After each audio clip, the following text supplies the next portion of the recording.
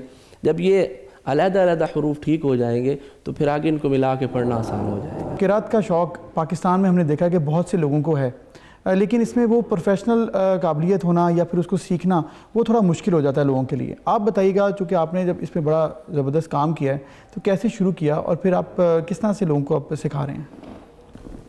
बिस्मिल्लाहिर्रहमानिर्रहीम। जी, सबसे पहली बात तो ये है कि ये जो शौक़ डालना होता है कुरान करीम के पढ़ने का और इसको अच्छा पढ़ने का, ये घर से शुरू होती है चीज़ें। बेशक, वो जिस तरह फरमाया गया है ना कि माँ की जो गोद होती है वो सबसे पहली दरसगाह होती है। बेशक, इसमें कोई शक। तो ये इसमें असल में वालिदैन का और माँ का बड़ा किरदार है कि वो बेटे को अपने को तैयार करे इस चीज़ के ऊपर, और वालिदैन और माँ का बड़ा किरदार होता है। बड़ी ज़बरदस्त बात की कारी हमादुल्लाह साहब ने, और जो उन्होंने ज़बरदस्त तरीके से किरात की है, अब यकीन जानिए कि दिल से सुभान अल्लाह निकल रहा है। अल्लाह ताला आपको सलामत रखे। अभी एक ब्रेक लेते हैं, फिर मिलेंगे।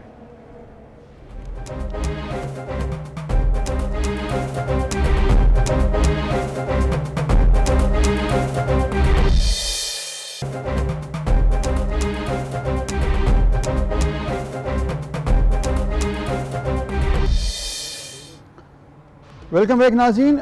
कराची पाकिस्तान का सबसे बड़ा शहर, लेकिन उसके मसाइल भी उतने ही बड़े। और चंद दिन पहले जब आपको एक बताया, ब्लूमबर्ग के हवाले से एक रिपोर्ट आई थी कि कराची की ट्रांसपोर्ट दुनिया की बदतरीन ट्रांसपोर्ट है, तो ये बहुत ज़्यादा परेशान कौन सिचुएशन है। और इसकी एक बड़ी वजह यह है कि कराची में बहुत ज़्यादा दावे किए जाते हैं, और जो भी हुकूमत आती है वो दावे करती है कि ट्रांसपोर्ट का सिस्टम हल कर देंगे, लेकिन अफसोसनाक सिचुएशन ये है कि अब तक वो नहीं किया गया। बिल्कुल, वो सर्कुलर रेलवे का प्रोजेक्ट हो, वो आम पब्लिक ट्रांसपोर्ट का मसला हो, लेकिन दूसरे जाने पंजाब की बड़ी मिसालें दी जाती हैं कि पंजाब में बहुत से ऐसे प्रोजेक्ट शुरू किए गए जिससे ट्रांसपोर्ट का सिस्टम बेहतर हुआ, जिसमें मेट्रो का लफ्ज़ अगर डाल दिया जाए, वो चाहे ऑरेंज ट्रेन की मद में हो, वो चाहे मेट्रो बसेस की मद में हो, जो पंजाब के बड़े शहरों में चल रही हैं।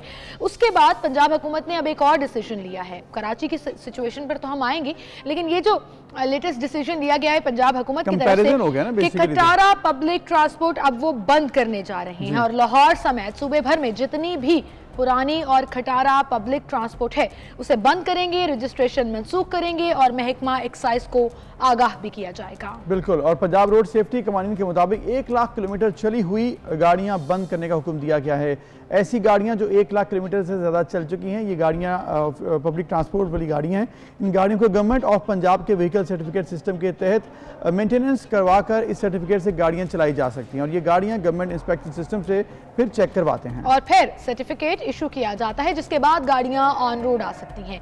ये मैकेनिज्म तो पंजाब ने ऑप्ट कर लिया और फिर आप लाहौर की बात कर लें, मुल्तान की बात कर लें, पिंडी की बात कर लें, फैसलाबाद की बात कर लें, कंपैरेटिवली यहाँ ट्रांसपोर्ट का सिस्टम बहुत बेहतर है। लेकिन दूसरी जानिब हम पूरे सूबा सिंध की बात नहीं करते, हम सिर्फ अगर कराची की ही बात करें, और कराची आप समझते हैं कि अपने ही अंदर एक बहुत बड़ा डायनामिक्स वाला शहर है, एक ऐसा शहर जहां हर तरह के लोग रहते हैं। पाकिस्तान में सबसे बड़ा शहर, रोशनियों का शहर, प्रोफेशनल लोगों का शहर, आम लोगों का शहर, मिडिल क्लास का शहर, पब्लिक और बेसिक ट्रांसपोर्ट से महरूम है। और महरूम मैं इसलिए कह रही हूँ कि ये जो बसें सड़कों पर चल रही हैं ना, ये चलता फिरता मौत का खतरा है और मैं इन्हें बिल्कुल भी ट्रांसपोर्ट नहीं कहूँगी, क्योंकि उनकी जो हालत जार है वो इस कदर, अब हालत जार भी खराब हो चुकी है। एक तो होता है ना कि नॉर्मल हालत से आप हालत जार पर आते हैं। ये देखें, ये बसें हैं, ये ट्रांसपोर्ट सफर करने पर मजबूर हैं कराची वाले। और आप ये देखें कि ये जो आर्ट वर्क हुई बसेस हैं, एक वक्त में ये कराची का हुस्न हुआ करती थी, लेकिन 70s में, अब 50 साल बाद ये हुस्न नहीं रहा। ये वहाँ पर एक वो सूरत हाल दिखा रहा है कि जिसपे किसी ने लगता है ऐसा ख्याल ही नहीं किया। शहर में पब्लिक ट्रांसपोर्ट को दुनिया का सबसे बदतरीन निज़ाम अब करार दिया गया है। आलमी जरीदे ब्लूमबर्ग, जिसका हमने जिक्र किया, उसकी रिपोर्ट में कराची की जो ट्रांसपोर्ट है वो दुनिया की बदतरीन ट्रांसपोर्ट इसलिए करार दी गई क्योंकि इस पर कोई काम नहीं हुआ। और कोई शहर सियासी यतीम होता है तो फिर कहा जाता है कि ऐसा ही हाल होता है। बरसों पुरानी टूटी फूटी सड़कों पर रवा दवा हैं ये बसें, और फिर भेड़ बकरियों की तरह लोग, अफसोस हो रहा है मुझे लोगों के लिए ये लफ्ज़ इस्तेमाल करते हुए, लेकिन कराची के लोग जो हैं वो सफ़र करते हैं। तो ज़रा उनसे जाके पूछिए कभी कि इस तरह टूटे फूटे रक्शों पर, टूटी फूटी बसों पर जब वो सफ़र करते हैं तो उन पर क्या गुजरती है। और इतना बड़ा शहर जहाँ पर आपको अपनी जॉब के लिए, यूनिवर्सिटी के लिए, स्कूल्स के लिए बच्चों को ट्रैवल करना पड़ता है, हाफ द सिटी अक्रॉस जाना पड़ता है, तो कितने बड़ा शहर है, उतने मसाइल हैं कि वहाँ पर इस तरह के कोई इकदाम नहीं किए गए। इस पर हम बात करेंगे, हमारे रिपोर्टर हबीब खान हमारे साथ मौजूद हैं। अस्सलाम वालेकुम हबीब, बहुत शुक्रिया। हबीब, कराची की सूरत हाल पे हम जब भी ट्रांसपोर्ट की बात करते हैं, यकीन जानिए दिल बहुत दुखी हो जाता है ये मनाजर देखकर कि कभी किसी दौर में ये हुस्न हुआ करती थी बसें और आज ज़हमत बनी हुई हैं, लेकिन मजबूरी में कराची के लोग सफ़र करते हैं क्योंकि कोई और ऑप्शन नहीं है। बिल्कुल सिमल, इसी किस्म की सूरत हाल है। जिस तरह आपने कहा कि अफसोस होता है कि शहर कराची जो कि तकरीबन 3 करोड़ आबादी का शहर है और इतनी बड़ी आबादी के शहर में ट्रांसपोर्ट के जो मसाइल हैं वो गंभीर से गंभीरतर होते जा रहे हैं। रोजाना की बुनियाद पर ब्लूमबर्ग ने अपनी रिपोर्ट में भी इस बात का इंकशाफ किया कि कराची दुनिया के उन शहरों में शुमार होता है जिनमें बदतरीन ट्रैफिक का जो निज़ाम है और ट्रांसपोर्ट का निज़ाम है। तो इतने बड़े आबादी वाले शहर में जो है कोई जो ट्रांसपोर्ट सिस्टम है जिसे खास तौर पे मेगा प्रोजेक्ट कहा जाए, वो एक मुकम्मल तौर पे कोई मंसूबा यहाँ पर मौजूद नहीं है। प्राइवेट सेक्टर के मातहत यहाँ पर अभी आपने कहा कि मंसूबा मौजूद नहीं है। मंसूबों के दावे, मंसूबे बनाए तो बड़े गए हैं। हमने देखा कि सिंध हुकूमत ने 10 साल बाद कराची में 10 बसें चलाई, वो बंद हो गई। मतलब एक तरफ अगर कुछ शुरू किया गया वो भी बंद हो गया, कोई मंसूबा नया नहीं बनाया गया। एशियन डेवलपमेंट बैंक है, उसके साथ इश्तराक किया जा रहा है, इंटरनेशनल कम्युनिटी के साथ कोऑपरेशन कर इंटरनेशनल फंडिंग हो रही है, लेकिन फिर भी ऑन ग्राउंड क्यों नहीं चीज़ें सामने आ रही? बिल्कुल अबूज़र, देखें आपकी बात सही है कि ऑन पेपर तो हमारे पास कराची में 6 से 7 मंसूबे हैं जिन पर काम होना है, लेकिन ऑन ग्राउंड उन मंसूबों में से अब तक सिर्फ एक ही मंसूबे पर जो है वो काम शुरू हो सका था, जिसको ग्रीन लाइन मंसूबा कहा जाता है, जो कि गुज़िश्ता 4 साल से ताखीर का शिकार है। गुज़िश्ता हुकूमत के दौर में उसमें काम का आगाज हुआ था, फिर ना उसे बसेस खरीदी जा सकी, अब तक बसेस का मामला उस पर भी हल नहीं हो सका। तो वो एक मंसूबा जिसपे ऑन ग्राउंड काम शुरू हुआ था, वो मंसूबा भी जो है वो अब तक मुकम्मल तौर पर उसकी कोई इकदाम नहीं हो सके हैं। तो बाकी जो 5 मंसूबे और हैं, जिसमें मेगा बस ट्रांजिट का जो एक बड़ा प्रोजेक्ट है, जिसमें yellow line, red line, orange line और पर्पल लाइन के मंसूबे शामिल हैं, वो मंसूबे अभी सिर्फ और सिर्फ जो है वो डॉक्यूमेंट्स की हद तक और बिल्कुल ठीक है, वहाँ पे अभी आपकी बात बिल्कुल ठीक है कि ये मंसूबे से पेपर वर्क की हद तक ही हैं और ऑन ग्राउंड नहीं है। ऑन ग्राउंड क्यों नहीं है, ये अहम सवाल है और ये सवाल का जवाब हम लेंगे अवैस शाह साहब से, जो कि ट्रांसपोर्ट मिनिस्टर हैं सिंध हुकूमत के। अस्सलाम वालेकुम अवैस शाह साहब।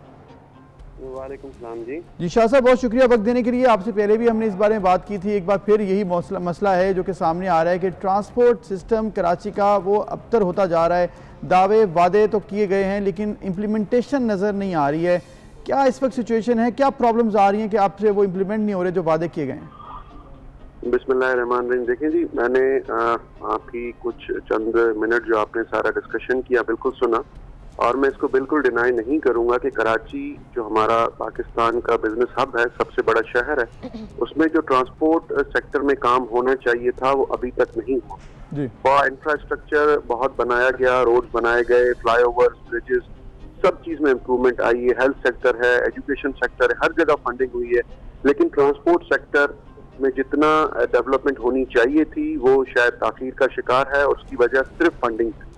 अभी जो मेरे भाई बात कर रहे थे, जो कराची से आपके रिपोर्टर, जिन्होंने कहा कि जो चीजें हमारी पेपर्स पे नजर आ रही हैं वो पेपर्स पे नहीं है, ये शायद ग्राउंड ब्रेकिंग इन दोनों प्रोजेक्ट्स की हो जाती, लेकिन ये पिछले साल जो पूरा ये हमने कोविड में गुजारा है, इसमें ऑल ओवर द वर्ल्ड जो चीजें, एशियन डेवलपमेंट बैंक भी उन्होंने सारे projects all over the world उनके उसमें हिट हुए हैं, और येलो लाइन जो हम वर्ल्ड बैंक के इश्तराक से कर रहे हैं वो भी डिले का शिकार हुआ है। लेकिन गुड न्यूज इज दिस कि हम मार्च में 2021 इंशाल्लाह जो कराची के लिए मेगा प्रोजेक्ट जिसकी अभी जिक्र की गया, रेड लाइन का प्रोजेक्ट जो $550 मिलियन का प्रोजेक्ट है, उसकी ग्राउंड ब्रेकिंग करने जा रहे हैं। ठीक है। और इंशाल्लाह इसकी कंस्ट्रक्शन का काम स्टार्ट हो रहा है।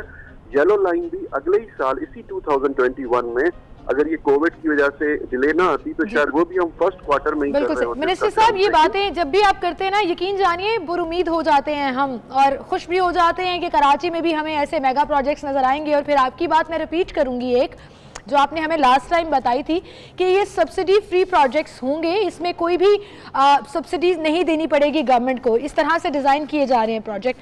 अब ये कह दीजिएगा कि इंतज़ार लंबा तो नहीं हो जाएगा? अब मार्च का टाइम आप दे रहे हैं जो कि तकरीबन अब से 4-5 माह बाद का है कि ग्राउंड ब्रेकिंग होगी, कंप्लीट कब तक हो सकेंगे ये प्रोजेक्ट? वो डेडलाइन मैटर करती है, बहुत डिले तो नहीं हो जाएंगे? आप इस चीज को समझ नहीं रहे हैं।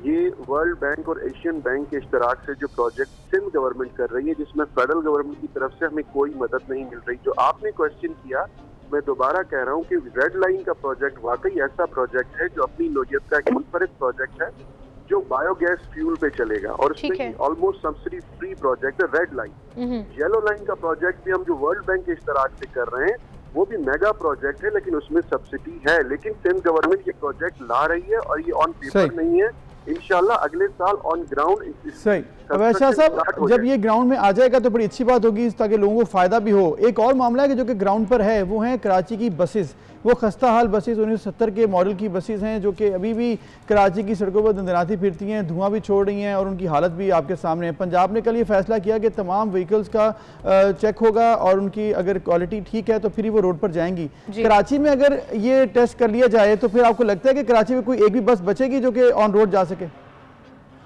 भाई, आपने बहुत अच्छी चीज अभी आपने क्वेश्चन किया और बहुत अच्छी पॉइंट को आपने दिया है। ये 2016-17 में सिंध गवर्नमेंट ने एक प्रोजेक्ट लॉन्च किया था कि जो एग्जिस्टिंग बसेस कराची में चल रही हैं इनको रिप्लेस किया जाए। उस सिंध बैंक के तवज्जुह से हम लोनिंग कर रहे थे सिर्फ उन्हीं हजरात को जो बसेस इस वक्त अपनी कंपनीज कराची में बसेस ऑपरेट कर रही हैं इंट्रा सिटी में। देखिए, ट्रांसपोर्ट सेक्टर के लिए फंड्स चाहिए बहुत हैवी, और वो प्रोजेक्ट भी सिर्फ इसलिए नहीं पाया तकमील तक पहुंच सका कि फंडिंग का इशू उसमें भी आ गया, क्योंकि इसकी ह्यूज फंडिंग की वजह से अभी हमने वो प्रोजेक्ट नहीं चल सका। हमने जो अब नया प्रोजेक्ट लॉन्च किया है इसमें हमने फेडरल गवर्नमेंट से भी मदद की रिक्वेस्ट की है, और सिंध गवर्नमेंट से भी मैंने ये रिक्वेस्ट की है कि हमें इसके लिए फंड्स फिलफॉर दी जाए। आपकी बिल्कुल बात ठीक है, हम इससे बरी जिम्मा बिल्कुल, मैं खुद को भी नहीं समझता कि कराची में जो ट्रांसपोर्ट में काम होना चाहिए, जो इस वक्त मोड ऑफ ट्रांसपोर्टेशन होना चाहिए, वो बिल्कुल नहीं है। लेकिन बहुत जल्दी हम इंशाल्लाह सिंध गवर्नमेंट की तरफ से जो स्कीम ला रहे हैं उसमें नई बसेस की इंडक्शन है। सिंध गवर्नमेंट अपने तौर पे भी बसेस सिक्योर करके और पब्लिक प्राइवेट पार्टनरशिप में ऑपरेटर्स हायर करने जा रही है। लेकिन अवैध साहब, सवाल जिसकी आपने बहुत तारीफ की वो वहीं का वहीं रहा। फिटनेस सर्टिफिकेट तो एग्जिस्टिंग बसों की होते हैं ना, आप तो नए प्रोजेक्ट्स लाने की, फंड्स की बात कर रहे हैं, बसों की भी बात कर रहे हैं, लाइंस की भी बात कर रहे हैं। जो एग्जिस्टिंग सूरत हाल है, क्या आपको ये नहीं लगता कि मौत का खतरा है चलती फिरती ये खटारा बसें जिस पर लोग भेड़ बकरियों की तरह सफर कर रहे हैं? आपने ये शायद पिछले 4-5 महीने से नोट नहीं किया कि जहाँ जहाँ बसेस की हालत खराब है और जहाँ जहाँ बसेस में इलीगल सिलेंडर्स लगे हुए हैं या जिन बसेस की हालत बिल्कुल जो आप कह रहे हो जी। वो है, तो वो बसें बंद कर दी गई हैं और वो बसों को रोका गया है। ठीक है, बहुत बड़ा शहर है, बहुत हमारी टीम्स काम भी कर रही हैं, कहीं अगर कोई बस स्लिप हो गई है तो उसकी बिल्कुल मैं ये मान रहा हूँ कि कहीं ना कहीं कोई ना कोई मतलब आपके मुताबिक काम किया जा रहा है 5 से 6 महीनों में। शाह साहब, हमारे नुमाइंदे हबीब खान हमारे साथ हैं, उनसे हम पूछ लेते हैं क्योंकि सिचुएशन वो ऑन ग्राउंड ज़्यादा देखते हैं। हबीब, आप बताइएगा, शाह साहब ने कहा है कि 5 से 6 महीनों में बहुत सी बसेस को यहाँ से हटा दिया है जो कि खस्ता हाल थी, नकारा थी, ऐसा नजर आया आपको भी? बिल्कुल, देखिए हुकूमत सिंध का जो डिपार्टमेंट है ट्रांसपोर्टेशन का, उनकी जानिब से कार्रवाइयाँ की गई हैं। तमाम वो तमाम तर कार्रवाइयाँ अभी हमने जो देखी हैं गुज़िश्ता हालिया दिनों में, तो वो सिलेंडर जो माफिया जो कि गैस सिलेंडर्स बेस पे और पुराने सिलेंडर्स पे बसेस चल रही थी, उन बसेस के खिलाफ तो कार्रवाइयाँ अमल में लाई गई है। लेकिन बात हमारे पास जो आप भी जिस तरह कंटिन्यू कर रहे हैं, मैं वैशा साहब से भी यही पूछूंगा कि कराची में जो बसेस चल रही हैं वो बसेस तकरीबन 30 से 35 साल पुरानी हो चुकी हैं और वो बसेस को रीपेंट करा के और रिफर्ब करा के फिर चला लिया जाता है। लेकिन इनके जो हालात हैं वो जाहिरी तौर पर तो बदल जाते हैं, लेकिन अंदरूनी तौर पे वो खस्ता हाली बसेस है। तो इस हवाले से भी हुकूमत सिंध ने जो इक़दाम करने हैं और उस पर जिस तरह अमल दरामद कराना है, वो अभी तक हमें जो है वो मुकम्मल तौर पर नहीं दिखाई दे रहा है। जी, अवैध शाह साहब, रिपोर्टर कह रहे हैं कि वो तो सिलेंडर्स के अगेंस्ट कार्रवाइयाँ हुई थी ताकि खुदा ना खास्ता वो कोई हादसा पेश ना आ जाए, लेकिन 30 से 35 साल पुरानी बसें, और आप खुद खिलाफ हैं रीफेब्रिकेट करके या रीपेंट करके कोई भी प्रोजेक्ट शुरू करने के। मुझे सर्कुलर रेलवे वाला आपका इंटरव्यू याद है। तो ज़रूरत नहीं है आपके फौरी तौर पर नई बसें आ सकें, बाकी प्रोजेक्ट्स तो साथ साथ चलते रहेंगे। मैंने आपको अभी 2 मिनट पहले ये चीज़ बताई कि मैं खुद इस चीज़ पे पिछले 1 साल से काम कर रहा हूँ, क्योंकि ये इस वक्त बहुत ज़रूरी, इस वक्त जो हमें कराची में एक प्रोजेक्ट लॉन्च करना है वो न्यू बसेस का है। ठीक है। और मैंने आपको बताया कि सिंध गवर्नमेंट, सिर्फ हम फंड्स की वजह से डिले हो गए हैं। मैंने सिंध गवर्नमेंट को, अपने चीफ मिनिस्टर साहब को एक समरी भी अरसाल कर दी है कि हमें फौरन नई बसेस की प्रोक्योरमेंट की इजाज़त दी जाए, ताकि सिंध गवर्नमेंट अपने तौर पे जो प्रोजेक्ट करने जा रही है, इनिशियली न्यू बसेस जो इस वक्त 2020 मॉडल की बसेस हैं वो लाएं और ऑपरेटर्स पब्लिक प्राइवेट पार्टनरशिप में हायर करें। हम अगर ये कोविड के फेज से ना गुजर रहे होते तो सिचुएशन बेहतर होती। शाह साहब, एक लास्ट क्वेश्चन, जो कि आपने कहा कि नए फंड्स की जरूरत है नई बसेस लाने के लिए। कराची में 10 बसें चलाई गई थी गुज़िश्ता 2 से 3 सालों में, नई बसें शहर कायद के लिए लाई गई, वो क्यों बंद हो गई? वो तो आ गई थी, फिर वो क्यों बंद हो गई, ये समझ नहीं आया। बसेस पे जिक्र इसलिए नहीं करूंगा कि 10 बसेस कराची के हवाले से अगर ये है तो इस पे मैं ज्यादा बहस नहीं करूंगा, लेकिन मैं अपने प्रोजेक्ट के बारे में ये जरूर बताऊंगा कि हम फर्स्ट फेज में जो कराची सिटी के लिए बसेस ला रहे हैं वो 250 बसेस हैं जो कराची के 6 रूट्स को इनिशियल ऑपरेट करेंगे, जो मेन हमारी 6 आर्टरीज हैं। कब तक? इसमें फर्स्ट फेज है, दिस इज फर्स्ट फेज। ठीक है। और मुझे उम्मीद है कि हम इसको इन अगले साल में बिल्कुल ऑन ग्राउंड ले आएंगे। मेरी बहुत कोशिश है कि अगर हमें फंड्स मिलते हैं तो हम बिला ताखीर इसको कंटिन्यू रख सकते हैं अगर हमें फंड्स मिल गए। अवैध शाह साहब, बहुत शुक्रिया आपका, हमेशा की तरह बड़े पुरुमीद नज़र आते हैं, सिचुएशन को हैंडल करते हैं और फ्यूचर के रेफरेंसेस देते हैं। लेकिन उन दोनों सवालों में जवाब नहीं मिल सका कि डेडलाइन क्या है, वो चाहे रेड लाइन प्रोजेक्ट हो, येलो लाइन प्रोजेक्ट हो, कब तक मुकम्मल होगा, या ये 250 बसें हों जो हमें तो सुनाया गया है कि कराची की सड़कों पर भागती दौड़ती नजर आएंगी, लेकिन कब ये है सवाल। इसके अलावा एक और कराची का मसला ट्रांसपोर्ट के अलावा वो था सफाई सुथराई का, और उसमें जो सबसे बड़ा इशू नज़र आया वो सी व्यू पर जो हालात नज़र आए गुज़िश्ता चंद महीनों में, और उस पर वसीम अकरम साहब जो हैं साबिक लेजेंडरी क्रिकेटर, उन्होंने बहुत से ट्वीट्स भी किए, वीडियोस बनाई कि यहाँ पर सी व्यू के हालात खासे खस्ता हैं। लेकिन अब एक नई वीडियो कल उन्होंने जारी की है, वो बड़ी इंटरेस्टिंग है। और आप देखें उनके पीछे साहिल समंदर कितना साफ सुथरा है, एग्जैक्टली मुझे नहीं लग रहा ये पाकिस्तान की वो कराची की बीच है जहाँ कुछ अरसा पहले हम देख रहे थे कि बहुत, तो इंतजामिया की तारीफ है जी, जिसमें अच्छा रोल प्ले कर सकते हैं शहरी भी और इंतजामिया भी, तो उसकी तारीफ करनी चाहिए। वसीम अकरम भी अपनी इस वीडियो में खासे खुश नजर आए और उन्होंने कहा कि सिर्फ कराची वालों पर मलबा न डाला करे कि कूड़ा करकट होता है, बाहर के लोग आके भी गंदगी फैलाते हैं।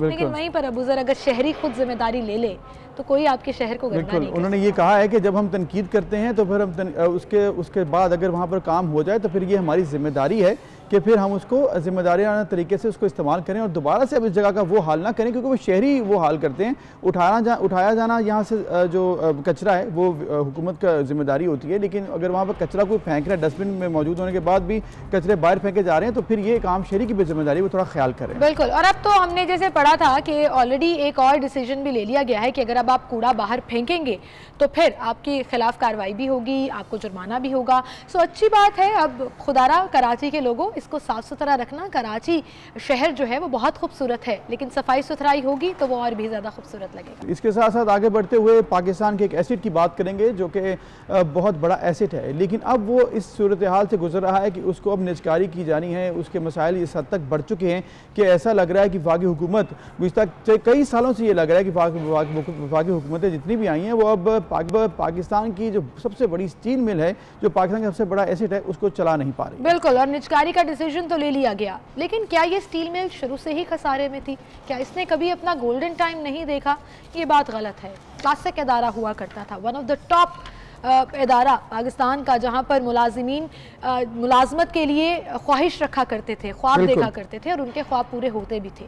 रूस की तकनीकी मुआवनत से पाकिस्तान की ये पहले फौलादसाज इदारे की कहानी है, पाकिस्तान स्टील मिल्स, जिसका अब कोई पुरसान हाल नहीं है। शहर कायद से ये 40 किलोमीटर की मुसाफत पर तामीर की गई अजीम अदारे की पैदावारी सलाहियत 11 लाख टन से 30 लाख टन है सालाना। और करप्शन, सियासी बुनियादों पर होने वाली तकर्रियों और दीगर अवामिल ने पाकिस्तान में सनतों की माँ कहलाने वाले इस इदारे को तबाही के दहाने पर आज खड़ा कर दिया। गुज़श्ता चंद साल से ये मामला हो रहा है। 18,600 एकड़ से ज़ायद रकबे पर मुहित इस इदारे को पाकिस्तान का सबसे बड़ा इंडस्ट्रियल कॉम्प्लेक्स होने का भी एजाज़ हासिल रहा। और ताहम खामाल की किल्लत, बदनवानियों की वजह से ये इदारा अब तबाही के दहाने पर पहुँच गया है। गुज़श्ता दिनों वफाकी हुकूमत ने फौलाद साजी के सबसे बड़े कौमी इदारे पाकिस्तान स्टील मिल्स के 4,544 मुलाजमीन को बरतरफ कर दिया। और बरतरफ किए गए मुलाजमीन में 4, 3 और 2 ग्रुप मुलाजिमीन के जो हैं उसमें बांटे गए, और उसके अलावा उनमें junior officers, JOs, assistant managers, divisional managers, DCOs, DGM और मैनेजर्स लेवल के लोग शामिल हैं। बिल्कुल। और इसके साथ साथ 9 जून को वफाकी हुकूमत, वफाकी काबीना ने यह फैसला किया कि मुलाजमीन को गोल्डन हैंडशेक भी दिया जाएगा और फिर उनको फारिग कर दिया जाएगा। इक़्तिसादी राब्ता कमेटी ने इसकी मंजूरी भी दे दी है। इक़्तिसादी राब्ता कमेटी ने 2020 जून को इजलास में पाकिस्तान स्टील मिल्स के 9,000 से ज़्यादा मुलाजमीन को गोल्डन हैंडशेक देने के हवाले से सिफारिश की थी। वफाकी वज़ीर बराए सनअत व पैदावार हमाद अज़हर ने कहा कि ऑन एवरेज हम फ़ी मुलाजिम को 23 लाख रुपए भी देंगे। और 9,500 मुलाजमीन में से पहले मरहले में जो 4,000 मुलाजमीन निकाले गए हैं उनको ऑब्वियसली फर्स्ट फेज़ में कैचर किया जाएगा। 1985 में काम का आगाज़ करने वाली स्टील मिल्स माजी में भी ऐसी ही थी। इस तरह के सवालात जब जहन में आते हैं तो दिल करता है कि पूरी बैकग्राउंड देखी जाए, हिस्ट्री देखी जाए, तो वो आज हम आपको बताएंगे। पाकिस्तान स्टील मिल 25 अरब की लागत से 1973 में बनाई गई। फिर 3500 टन फ़ाल हालत में इस कारखाने की रोज़ाना की पैदावार थी और अफराद इस मिल में तकरीबन 9,500 उस वक्त काम कर रहे थे। बिल्कुल। और इसके साथ साथ जिसका रकबा है 19,000 एकड़ स्टील मिल्स का मलकती रकबा, जबकि कारखाना 4500 एकड़ पर इस वक्त कायम है और 110 मेगावाट का थर्मल बिजली घर भी इस मिल में वाक़ है, जो नेशनल ग्रिड को भी बिजली फराहम करता रहा है। और पाकिस्तान स्टील मिल्स 90 की दहाई के अवाइल तक अपनी मुकम्मल सलाहियत पर काम कर रही थी, बेहतरीन काम कर रही थी, एक मिसाल थी और 95% की औसत पैदावार और इख्तियार करके सालाना 10 लाख टन स्टील की पैदावार भी हासिल कर रही थी। 80 और 90 की दहाई की बात की जाए तो पाकिस्तान स्टील मिल्स ने खूब नफ़ा कमाया, खूब फ़ायदा पहुंचाया, ना सिर्फ मुलाजमीन को, पाकिस्तान को, उसकी इकानमी को। 2000 से 2007 तक का जिक्र किया जाए तो मुशर्रफ दौरे हुकूमत था। स्टील मिल्स ने 20 अरब रुपए मुनाफा कमाया था और फिर 2007 में स्टील मिल्स ने 2.37 अरब रुपए मुनाफा कमाया था। जी हाँ, ज़्यादा पुरानी बात नहीं है, 13 साल पहले की बात है। अजीब लग रही है, मुझे दुख भी हो रहा है। 2005 में जनरल परवेज मुशर्रफ के दौरे हुकूमत में स्टील मिल्स की निजकारी का फैसला किया गया, ताहम उस वक्त भी मुलाजिमीन ने एहतजाज किया। मामला सुप्रीम कोर्ट गया और फिर उस वक्त के चीफ जस्टिस ने निजकारी रोकने के अहकामात जारी कर दिए थे। और उसके बाद ये मामला रुक गया। फिर 2008 में स्टील मिल्स का मुनाफा अचानक खसारे में तब्दील हो गया। क्या पॉलिसीज थी, क्या महरक़ात थे। फिर नई हुकूमत के पहले साल 2008 में ही स्टील मिल्स को अचानक से 26 अरब रुपए के खसारे में इसको जाना पड़ा। एडमिनिस्ट्रेटिव कॉस्ट बहुत बढ़ गई। फिर इसके अलावा बहुत से मसाइल सामने आए। स्टील मिल्स पीपल्स पार्टी के दौरे हुकूमत में 200 अरब रुपए खसारे में रही, यानी कि 2013 तक। फिर नवाज लीग का दौर आया 2013 से 2018 तक। उस दौर में भी स्टील मिल्स को 260 अरब रुपए कर्ज और खसारे की सूरत में नुकसान बर्दाश्त करना पड़ा। मतलब एक मिल जो कि फ़ायदे में थी, अब वो बहुत ज़्यादा सैकड़ों अरब रुपए के नुकसान में थी। और फिर तहरीक इंसाफ की हुकूमत आई 2018 में और 2 साल में अब तक 70 अरब रुपए का इसको खसारे का सामना है। ये पाकिस्तान का ऐसा इदारा जिसका फजला भी फरोख्त किया जा सकता है, जिसकी अराजी पर सब्जियां काश्त करके ना सिर्फ फैक्ट्री में इस्तेमाल होती हैं बल्कि फरोख्त भी की जाती हैं। ये फैक्ट्री खसारे में क्यों है, ये बहुत बड़ा सवाल है। पाकिस्तान स्टील मिल्स 18 एकड़ रकबे पर फैली हुई है, 660 के करीब। फिर माहिरीन के मुताबिक इस जमीन की मालियत 500 अरब रुपए के करीब बनती है और यही वो वजह है जिसके लिए इस इदारे को तबाह किया गया ताकि इस अराजी को हासिल किया जा बिल्कुल सके। ये कंट्रोवर्सीज हैं, ये बातें हैं जो कि सामने आ रही हैं कि आखिर क्या वजह है कि जो एक स्टील मिल जिसमें फ़ायदा हो रहा था, अब उसमें नुकसान इतना ज़्यादा हो गया कि अरबों रुपए नुकसान बेल आउट पैकेजेस देने पड़े। अभी गुज़िश्ता साल भी इस स्टील मिल्स को हुकूमत की तरफ से बेल आउट पैकेज देना पड़ा। फिर जनवरी 2017 तक हुकूमत की जानिब से वफाकी बजट में 85 अरब रुपये सिर्फ इसके बेल आउट पैकेज तक ही मख्तस किए जाने पड़े। और फिर 2018 से अब तक पीटीआई की हुकूमत ने स्टील मिल्स की बेहतरी के लिए 92 अरब रुपए का बेल आउट पैकेज भी दिया है। यानी कि ये तमाम मामला देखना होगा, समझना होगा कि इतनी ज़्यादा बड़ी तादाद में जब आप एम्प्लॉयज़ रख लेते हैं, मैनेजमेंट ठीक नहीं करते हैं, जब आप एडमिनिस्ट्रेटिव कॉस्ट बहुत ज़्यादा बढ़ा देते हैं, तो एक पाकिस्तान का सबसे बड़ा इदारा जो कि फ़ायदेमंद था, अब वो नुकसान की तरफ इतना बढ़ गया कि आज उसको निजकारी करनी पड़ रही है। लेकिन अब उधर सवाल फिर वहीं खड़ा होता है कि बेल आउट पैकेजेस देने के बावजूद 2017 से 2020 तक आप बेल आउट पैकेज देते रहे, फ़ायदा कुछ नहीं हुआ। मुलाजमीन को अभी भी निकालना पड़ रहा है, मुलाजमीन को अभी भी पैसे देने पड़ रहे हैं और खसारे में अगर आप निजकारी करते हैं तो क्या उसका फ़ायदा पाकिस्तान या पाकिस्तान के इस अदारे को होगा? नहीं होगा। वो कहते हैं ना अरूजो ज़वाल की कहानी, तो मुझे लगता है वो पाकिस्तान स्टील मिल्स पर प्रॉपर बैठती है पूरे तरीके से 100% कि कहाँ वो अरूज कि ना सिर्फ खुद अपने लिए ये अदारा कमा रहा था बल्कि पाकिस्तान को फ़ायदा पहुंचा रहा था, और कहाँ ये जवाल कि पाकिस्तान के बजट से और हुकूमतों को इसे बेल आउट पैकेज देना पड़ता है और फिर भी हम इसे नहीं बचा सके। एक वो दौर था जब इंटरनेशनल कम्युनिटी में ऐसी बड़ी बड़ी ऑर्गेनाइजेशंस हैं जो स्टील का काम करती हैं, उन्होंने पाकिस्तान को ऑफर की कि आप ये स्टील मिल हमें दे दें, हमें इस पर ठेके पे दे दें, हम इसको आपको कमा कर दिखाएंगे। एक वो दौर भी था। फिर वो दौर जब स्टील मिल की निजकारी का फैसला किया गया तो तब प्रॉफिट में जा रही थी, तो इसलिए जब ये निजकारी होनी थी मुशर्रफ दौर में तो इसको पॉजिटिव वे लेके आ रहे थे कि मतलब पाकिस्तान की हुकूमत को भी उल्टा 30 से 35 अरब रुपया पाकिस्तान की हुकूमत में शामिल होना था। लेकिन आज जब इसकी निजकारी की जानी है तो चूंकि एक नुकसान का सौदा है तो करने को तैयार नहीं है, तो नुकसान ही होना पड़ेगा। बिल्कुल, निजकारी के बाद भी लायबिलिटीज पंजाब हुकूमत के ज़िम्मे ही रहती हैं या नहीं, ये भी देखना होगा। और इसके साथ साथ इन दी एंड मैं ये ज़रूर कहना चाहूँगी कि हुकूमतें आती हैं, बहुत सी हुकूमतें जाती हैं, लेकिन स्टील मिल को बचाने के लिए या इसकी निजकारी करने के लिए हर हुकूमत ने कहीं ना कहीं अपना रोल प्ले किया है। इवन तहरीक इंसाफ की ये हुकूमत भी 2.5 साल में रियलाइज़ कर चुकी कि पिछले दौरे हुकूमत में जब वो तनकीद का निशाना बनाया करते थे स्टील मिल्स की निजकारी को, आज खुद उस नहज पर आ गए हैं कि उन्हें भी समझ आ गई है कि निजकारी के अलावा शायद अब कोई ऑप्शन बिल्कुल। और इसके बाद जो मुलाजमीन हैं उनके तहफ़्फ़ुज़ात हैं उसको दूर करना चाहिए, क्योंकि जब वो मुलाजमीन वहाँ पर जॉब लेने गए थे तो उनको जॉब मिली थी, सरकारी जॉब थी। अब आज अगर उनको आप गोल्डन हैंडशेक दे रहे हैं तो उनके तहफ़्फ़ुज़ात दूर कीजिए, उनको एश्योर कीजिए कि जो 22 से 23 लाख ऑन एवरेज अगर मिल रहा है तो उसके बाद वो आगे क्या कर सकते हैं। अगर 22 से 23 लाख मिल गया, जो कि कम है, जो 70-80 लाख रुपए होता है मिनिमम अगर सरकारी ऑफिसर को इस तरह रिटायर किया जाए वक्त से पहले, तो फिर उनकी ज़िंदगियाँ आगे किस तरह से गुजरेंगी, ये भी हुकूमत की जिम्मेदारी है। बिल्कुल। एनीवेज जी, ये कुछ सवालात हैं जिसके आने वाले वक्तों में शायद जवाब मिल भी जाएंगे हमें। फ़िलहाल हमें चलना है एक ब्रेक की तरफ।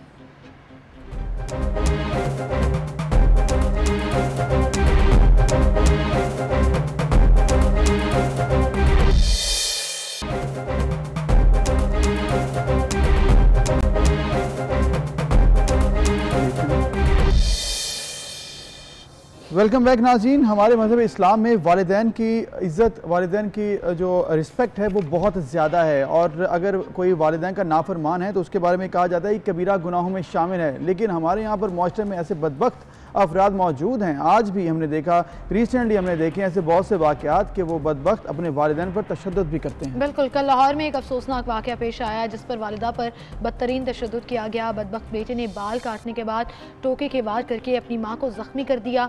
फिर नशे का आदी वो शख्स था जिसने अपनी वालिदा को तशद्दुद का निशाना बनाया। पुलिस केस बना, रिपोर्ट दर्ज हुई, गिरफ्तार किया गया और माँ ने अपनी ममता के हाथों मजबूर होकर उस बेटे को मुआफ़ कर दिया। जुलाई 2020 में भी आपको याद होगा ऐसा ही इंसिडेंट पेश आया था इस्लामाबाद पिंडी के इलाके में, जिसकी वीडियो वायरल हुई थी। माँ को मारते हुए उस बेटे की वीडियो वायरल हुई थी। पुलिस ने उसे पकड़ लिया था, सोशल मीडिया कैंपेन चली, लेकिन फिर क्या हुआ, माँ ने माफ़ कर दिया और वो बेटा दोबारा उसी सोसाइटी में रहना शुरू हो गया। क्यों सवाल ये है कि गवर्नमेंट की मुद्दत में मुकदमा दर्ज नहीं होता? क्यों ऐसा सिस्टम नहीं है कि माँ अपनी ममता के हाथों मजबूर भी कर दे तो उस दरिंदे को सज़ा के बगैर बाहर ना आने दिया जाए? क्यों हमारे मुआशरे में इस तरह के वाक़यात बढ़ते चले जा रहे हैं जहाँ अदम बर्दाश्त में अब वालिदैन को ही अपने फ्रस्ट्रेशन का, अदम बर्दाश्त का निशाना बनाया जा रहा है और वालिदैन बेचारे विक्टिम के कटहरे में जब खड़े होते हैं तो दिल दुखता है, हालात जो हैं वो किस नहज पर पहुँच रहे हैं। बिल्कुल, अब एक जानिब हुकूमत वालिदैन के तहफ़्फ़ुज़ के लिए एक बिल लेकर आ रही है कि जब वालिदैन का तहफ़्फ़ुज़ किया जाएगा, उनको घरों से नहीं निकाला जाएगा, उसके बाद उन पर जो है किसी किस्म का इस तरह जबर नहीं किया जाएगा। लेकिन अगर वो घरों पर हैं तो इस तरह के वहाँ पर बच्चे उनके हों तो फिर क्या कर सकती है हुकूमत? ये हमारे सवालात हैं, इस पर हम बात करेंगे। मुसरत जमशेद चीमा साहिबा पाकिस्तान तहरीक इंसाफ की रहनुमा MPA हैं, उनसे भी बात करते हैं। इसके अलावा आलिया बनी साहिबा हैं, सोशल एक्टिविस्ट हैं, उनसे भी हम बात करेंगे कि आखिर ये नासूरों को हम कैसे, इनसे हम छुटकारा पा सकते हैं। अस्सलाम वालेकुम मुसरत साहिबा और आलिया बनी साहिबा। वालेकुम अस्सलाम मुसरत साहिबा, सबसे पहले हम आपकी तरफ रुख करेंगे एंड ऑल्सो हम ये भी आपको बताते चलें कि हमारे साथ इस्लामिक स्कॉलर अलामा डॉक्टर रागिब नईमी साहब भी मौजूद हैं। उनसे हम इस्लाम का पॉइंट ऑफ व्यू और इस्लाम क्या कहता है वालिदैन के रिस्पेक्ट के हवाले से वो भी शामिल करेंगे। सबसे पहले जैसे मुसरत साहिबा आपसे हम बात करेंगे कि पंजाब हुकूमत ने ये जो इस तरह के वाक़यात होते हैं उसमें बड़ा ज़बरदस्त रोल रहता है कि मुल्ज़िम को पकड़ लिया जाता है, लेकिन ओवरऑल अगर हम अपने सिस्टम की बात करें तो क्या आपको नहीं लगता कि इस तरह के वाक़यात में जो मुल्ज़िम हैं उनको एक्चुअली सज़ा दी जाए और मुद्दत में स्टेट शामिल हो जाए?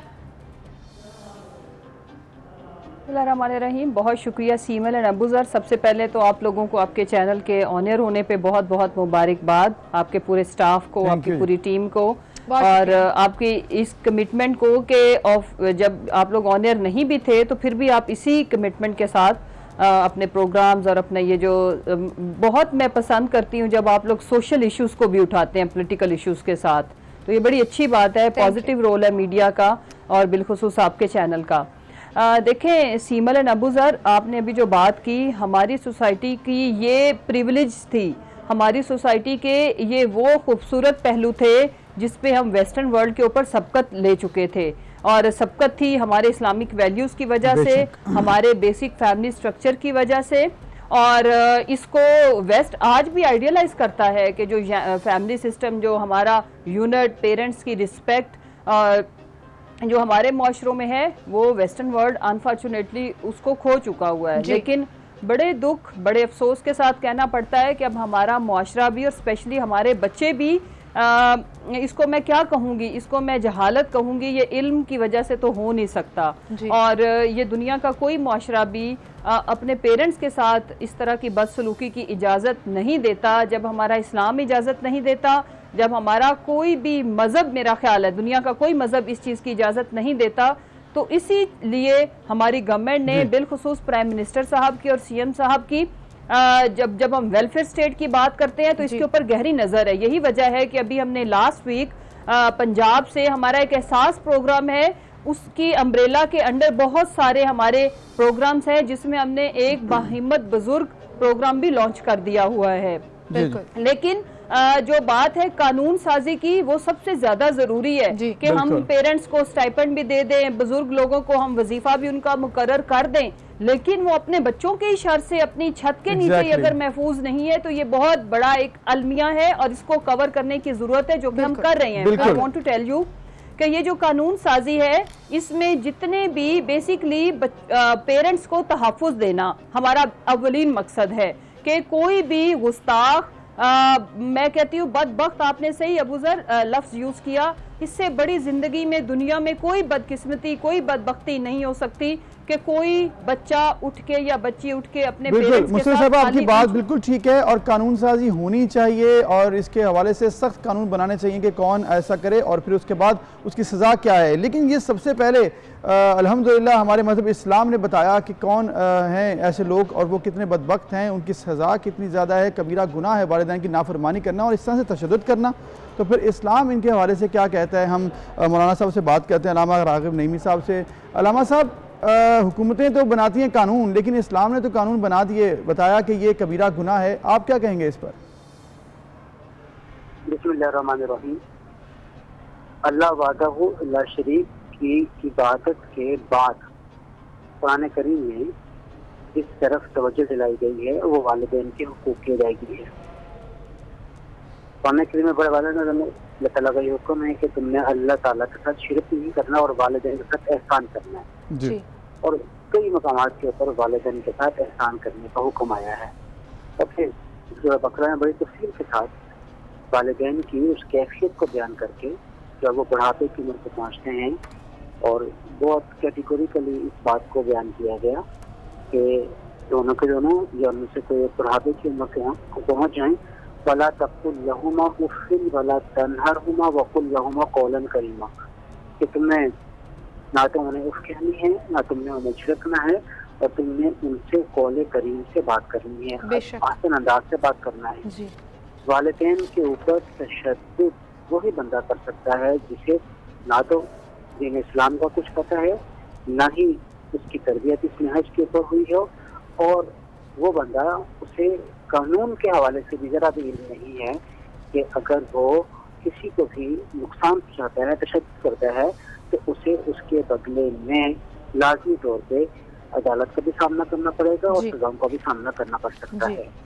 जिस बदबख्त और शकीउल कल्ब ने अपनी वालदा के ऊपर हाथ उठाया है और उनको तकलीफ दी है, अल्लाह ताला के यहाँ वो लाजमी तौर पे जवाबदेह होगा। और उसके साथ साथ हमारे मुआशरे में जो भी प्रिवेलिंग लॉ है उसके मुताबिक कार्रवाई की जाए।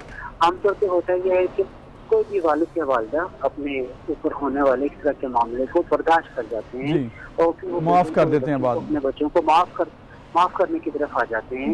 तो मैं ये समझता हूँ कि ऐसे मौके के ऊपर रियासत को आगे आना चाहिए, हुकूमत को आगे आने की जरूरत है, ताकि वालिदैन जो माफ करने के ऊपर आ जाते हैं तो वहाँ पे उनके लिए कुछ न कुछ ऐसी सजाएं लाजमी तौर पर हों जिसको लेकर या जिन्हें देकर हम उन्हें ट्रैक के ऊपर ला सकते हैं। सही, अलामा साहब आपने सही कहा कि ऐसी सजाएं दी जानी चाहिए, रियासत को अपना रोल प्ले करना चाहिए ताकि इबरत का निशान बनाया जा सके। आलिया भन्नी साहिबा, आपको मैं शामिल गुफ्तगू करूंगी और आपने ये तमाम कॉन्वर्सेशन देखी, गवर्नमेंट का बयानिया भी देखा, इस्लाम क्या कहता है वो हम ऑलरेडी जानते भी हैं। लेकिन वहीं पर अगर इस पर्टिकुलर केस की बात की जाए कि लाहौर में इतना संगीन तशद्दुद किया कि माँ के सर से मुसलसल खून बहता रहा, फिर उसे अस्पताल तक जाना पड़ा, लेकिन माँ ने माफ़ कर दिया और बाद में पता लगा कि वो बेटा नशे का आदी भी था, नफ्सियाती मरीज भी था। ये वो टर्म्स हैं जो हम जनरली यूज़ कर लेते हैं। उस ज़हनी तवाज़ुन ठीक नहीं होगा, इस वजह से इसने किया, वरना माँ बाप पे हाथ कौन उठाता है। क्या हम लेट गो करते जाएं इस तरह के इंसिडेंट्स को सिर्फ इन दो टैग्स को साथ लगाकर? माँ का ज़हनी तवाज़ुन सही नहीं था, लेकिन उसी माँ ने इस बच्चे को पाला है। और जब ये बच्चा इस दुनिया में आया था तो ये किस लायक था, क्या ये हिल भी सकता था, क्या ये अपने लिए कुछ खाना ले सकता था। तो हमें सोचने की ज़रूरत है कि अगर बुढ़ापे में ज़िंदगी की परेशानियों की वजह से माँ बाप के साथ कोई मसला हो भी जाता है, खुदा न खास्ता, तो क्या हम उन्हें संभालेंगे या हम उन्हें तशद्दुद का निशाना बनाएंगे। ऐसा तो कोई गैर भी नहीं करता, कोई गैर भी होता तो उनको तरीके से हैंडल करता। एटलीस्ट मारना पीटना तो किसी तौर नहीं हो सकता। और कानून के हवाले से मैं आपको एक बात बता दूं, बहुत अच्छी बात है कि कवानीन बन रहे हैं, अल्लाह करे इम्प्लीमेंटेशन भी हो, लेकिन अगर इन कवानीन पर इम्प्लीमेंटेशन हो भी जाती है तो उसमें एक बात जो, क्योंकि मेरा 24 घंटे का साथ है इन्हीं लोगों को रखना, अपने पास शेल्टर में रखना, संभालना और इनकी बात सुनना और इनको पॉजिटिव करना, वापस घरों में भेजना। कोई भी कानून इन माँ बाप को घरों के अंदर तो भेज सकता है, घरों से निकलने पर तो पाबंदी लगा सकता है कि कोई औलाद ना निकाल सके, लेकिन घर के अंदर इनके साथ क्या सलूक होता है, घर के अंदर का क्या माहौल होता है, उसको कोई कानून 24 घंटे नजर में नहीं रख सकता। तो देखिए कोई भी चीज जी, और कोई भी चीज जब आधी इंप्लीमेंट होती है या किसी भी काम के लिए आप आधा काम करते हैं तो उससे आपको कोई मुकम्मल फायदा नहीं मिलता।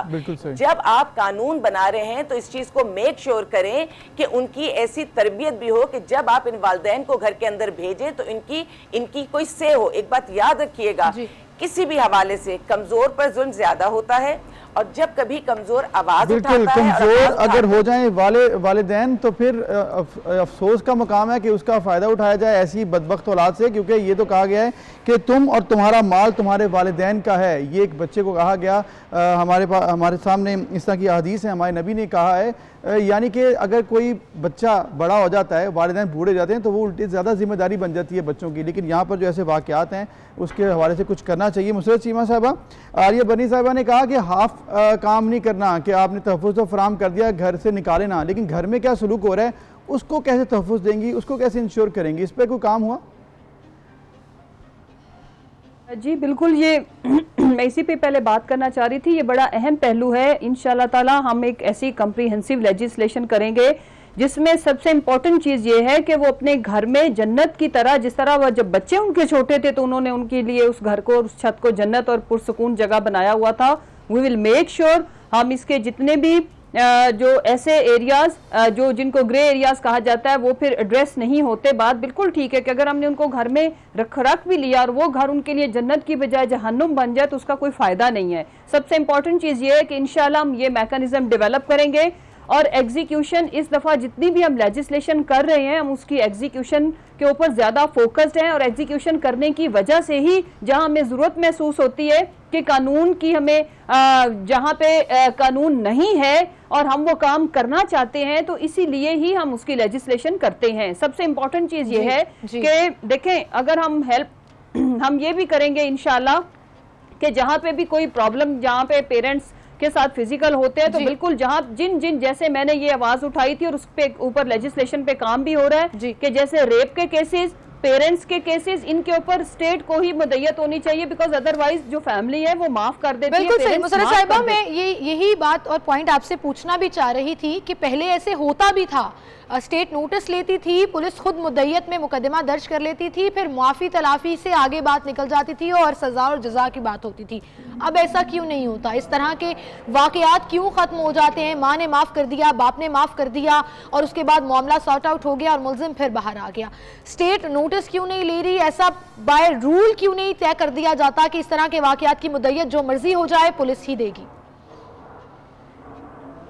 देखिए, उसके लिए सबसे पहले लीगल एड का होना, कानून साजी का होना जरूरी है, जो कि हम कर रहे हैं। उससे जो अगला पॉइंट है वो ये है कि ये मेरा और आपका, मुआशरे का फर्ज है कि हम वालिदैन को भी ये बताएं कि अगर आज आपने माफ कर दिया तो आपकी वजह से कई और वालिदैन के साथ ये सानिया पेश आएगा। तो उसमें फिर सोसाइटी की तरबियत, उसमें वालिदैन को थोड़ा दिल हौसला दिखाना पड़ेगा। अगर एक आध दो तो फिर वालिदैन माफ़ नहीं करेंगे और जाकर ये नहीं कह देंगे कोर्ट में कि हमने माफ़ कर दिया, हुकूमत भी माफ़ कर दे। बिल्कुल सही बात है आपकी मुसर्रत सीमा साहिबा।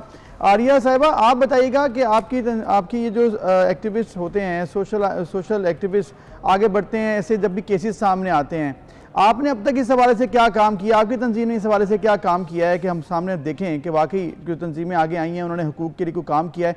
मतलब कैटेगोरिकली बताइएगा जो इस तरह से तशद्दुद किया जाता है वालिदैन पर। जी, ये इस तरह के सीनियर सिटीजन एक्ट पास हुआ है सिंध में, जो 2014 में टेबल किया गया था और 2016 में ये पास हुआ था। लेकिन अफसोस की बात यह है कि जब भी उस हवाले से काम करने की कोशिश की जाती है तो वो अपोजिशन के हवाले से कह दिया जाता है कि वो खड़े हो जाएंगे, ये सवाल उठ जाएगा, ये मुखालफत हो जाएगी। तो मैं ये कहती हूँ, माँ बाप तो सबके ही होते हैं और जो अपोजिशन में बैठते हैं उनके भी होते हैं। और जहाँ तक मैं अपने इदारे के हवाले से बात करूँ कि मुझे 25 साल हो गए इस चीज़ में, और माँ बाप जो हैं वो ये समझते हैं कि उनका ये एक आखिरी दौर शुरू हो गया है, इसमें वो अपनी औलाद को क्यों किसी मुश्किल में डालें। और दूसरी बात ये कि सोसाइटी में भी इस बात की एक्सेप्टेंस नहीं है कि माँ बाप जो हैं वो औलाद को कुछ बुरा कहें। सोसाइटी भी अगर माँ बाप जी आलिया बर्नी साहिबा, हमारा राब्ता मुनक़ता हुआ, लेकिन जाते जाते मुसर्रत जमशेद चीमा साहिबा आपसे मैं बात करूंगी। आप हमेशा वुमेन राइट्स हों, इस तरह के सिविल इश्यूज़ हों, आप हमेशा बड़ी विजिलेंट रही हैं, बड़ी इन डिटेल रही हैं।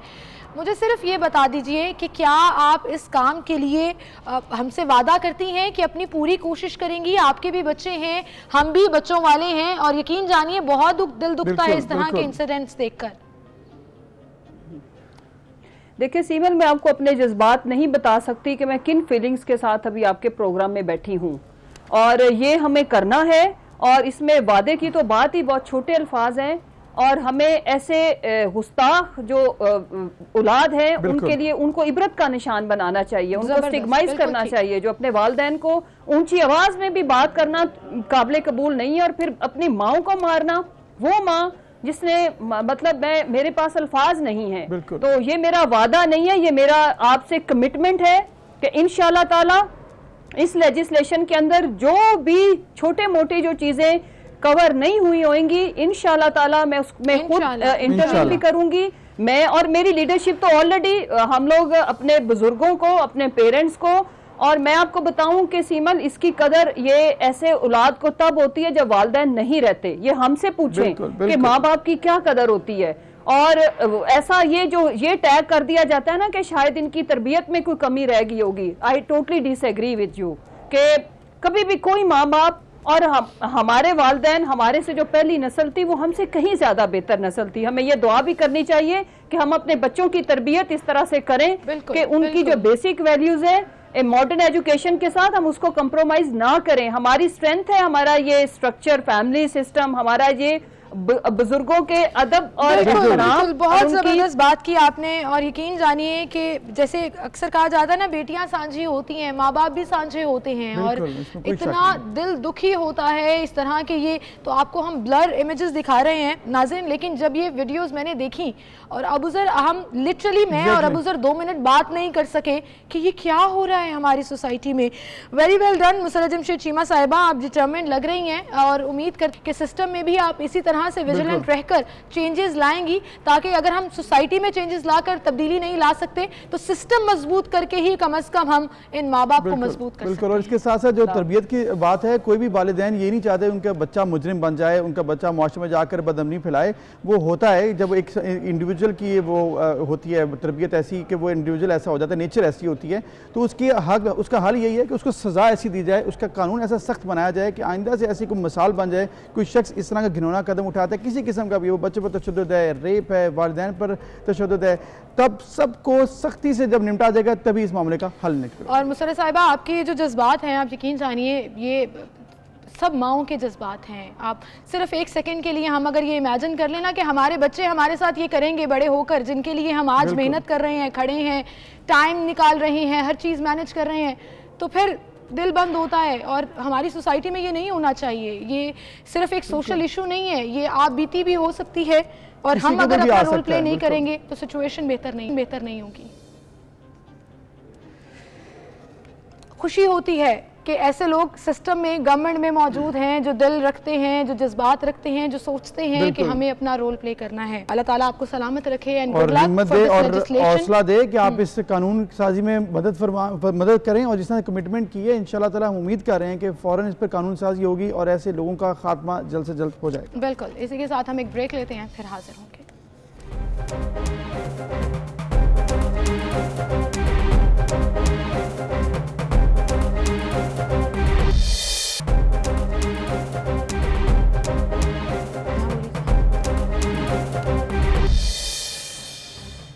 वेलकम बैक नाज़रीन। सोशल मीडिया पर कुछ वीडियोस आती हैं, फिर वो वायरल होती हैं, उस पर बात भी होती है। तो सीमन आपको एक वीडियो दिखानी है, पहले वो देखें, उसके बाद उस पर बात करते हैं।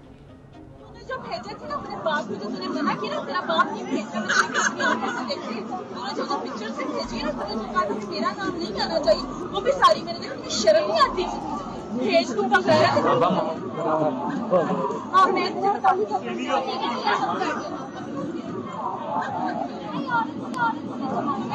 तुम्हें बताते हुए शर्म नहीं आ रही है? मैंने तो कलम के साथ नहीं किया, ठीक है? मैंने चपेट मार दी, नहीं बताया। मैं इसको शर्म नहीं ये मंजरनामा किसी बाजार का नहीं है। ये